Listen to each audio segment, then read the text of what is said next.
Bismillahirrahmanirrahim. Today our topic is application of PCR and advantages of PCR. मैंने अपने previous lecture में PCR का process share किया था आप लोगों के साथ और सारी चीज़ें मैंने उसमें बताई थी, ब्रीफली डिस्कशन की थी। आज जो है वो हम मेन टॉपिक्स जो हमारा है वो है एप्लीकेशन के बारे में देखेंगे और एडवांटेजेस के बारे में देखेंगे। तो सबसे पहले एप्लीकेशंस को देख लेते हैं। ये बहुत जो है पॉलीमराइज चेन रिएक्शन, इसकी बहुत ही वास्ट एप्लीकेशन होती है। यहाँ पे मैंने जो शेयर किया तकरीबन 10 to 15 जो है वो मैंने इसके यूजेस और इसकी एप्लीकेशन शेयर किए हैं कि ये कहाँ कहाँ पे यूज़ हो रहा होता है, ये किस किस प्रोसेस के अंदर इन्वॉल्व होता है, इसकी क्या क्या बेनिफिट्स हैं और क्या क्या यूजेस हैं। सबसे पहले हम देखते हैं कि ये डीएनए फिंगरप्रिंटिंग में यूज़ हो रहा होता है। यानी कि अगर फॉर एग्जांपल हम ले लेते हैं कि कोई भी क्रिमिनल है या फिर हमारे पास काफ़ी सारे पर्सनस हैं जो कि सस्पेक्ट हैं, तो हम जैसे कि सीआईडी में देखते हैं कि काफ़ी सारे पर्सन होते हैं और वो सस्पेक्टेड होते हैं, तो हमने उनमें से किसी एक को आइडेंटिफाई करना होता है। ठीक है, तो हम क्या करते हैं, डीएनए फिंगरप्रिंटिंग करते हैं और फिर हम डीएनए को मैच करते हैं सबके साथ, और जिसके साथ फिंगरप्रिंट मैच करता है तो हमें पता चल जाता है कि दैट वाज द क्रिमिनल। इसी तरह से फिर फोरेंसिक एनालिसिस में बहुत ज़्यादा इन्वॉल्व होता है कि फोरेंसिक किसी भी डेथ या मर्डर के केस में हमें पता चलाना होता है, जिसमें हम क्रिमिनल का या फिर मर्डर का हमें पता चलाना होता है कि किसने किया है, तो फिर हम उसमें भी ये इन्वॉल्व होती है और हमें पता चल जाता है। पेटर्निटी टेस्ट या प्रीनेट पेटर्निटी टेस्ट मतलब हम ये जो पेटर्निटी टेस्ट करते हैं, टेस्टिंग होती है हमारी, जिसमें हमने फ़ादर का पता चलाना होता है कि आया कि बेबी फ़ादर का है या नहीं है, तो उसमें भी बहुत ज़्यादा इसकी एप्लीकेशन है, बहुत ज़्यादा इन्वॉल्व होता है। प्रीनेटल डायग्नोसिस यानी प्रीनेटल यानी बर्थ से पहले बेबी की डायग्नोसिस करना, उसमें भी ये इन्वॉल्व होता है।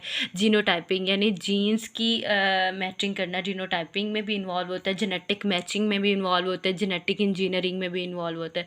यानी जीन की जो वेरिएशंस होती हैं और जीन की जो मैचिंग होती हैं, एक इंडिविजुअल का दूसरे जीन के साथ, दूसरे एक इंडिविजुअल के जीन का दूसरे इंडिविजुअल के जीन के साथ मैच होना भी, ये इसमें भी पीसीआर की एप्लीकेशन है। ठीक है, मॉलिक्यूलर इकोलॉजी होती है, मॉलिक्यूलर एपिडेमियोलॉजी में भी ये इन्वॉल्व होता है, मॉलिक्यूलर इकोलॉजी में भी ये इन्वॉल्व होता है।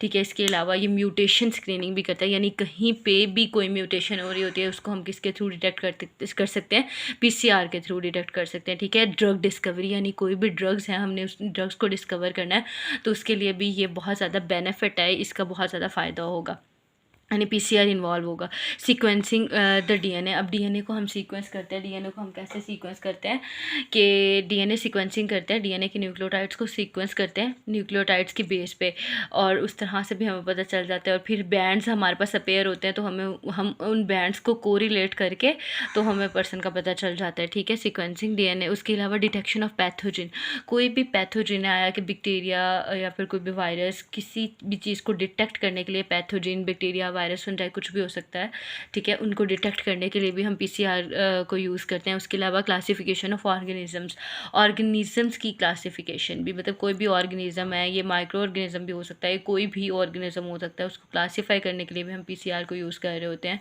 क्लोनिंग में भी पीसीआर इन्वॉल्व होता है, जब हम क्लोन्स बनाते हैं ना, आइडेंटिकल क्लोन्स बनाते हैं, तो उसमें भी जो है हमारे पास पीसीआर जो है वो यूज़ हो रहा होता है। आगे हम देखते हैं इसके एडवांटेजेस ऑफ पीसीआर, कि आया हम यूज़ तो कर रहे हैं, इसकी कितने सारे यूजेस हैं, इनकी अब बेनिफिट्स क्या हैं, इनकी यूजेस क्या हैं, इसके एडवांटेजेस क्या हैं।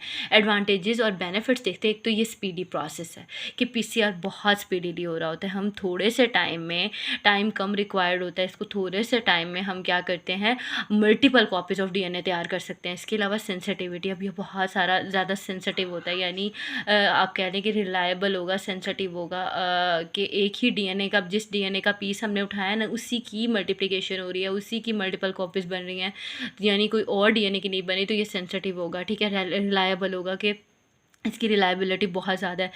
तो ये हम स्क्रीनिंग भी कर रहे होते हैं, मोस्टली टेस्ट के लिए हम स्क्रीनिंग कर रहे होते हैं, लेकिन पीसीआर ये है कि ये बहुत ज़्यादा रिलायबल होते हैं, इसके टेस्ट के रिजल्ट्स बहुत ज़्यादा रिलायबल होते हैं।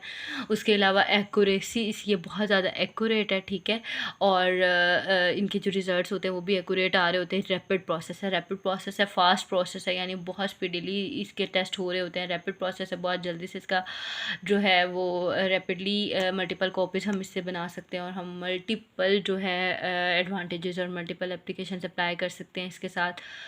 तो it's all about the application and advantages of PCR. तो स्टे ट्यून्ड।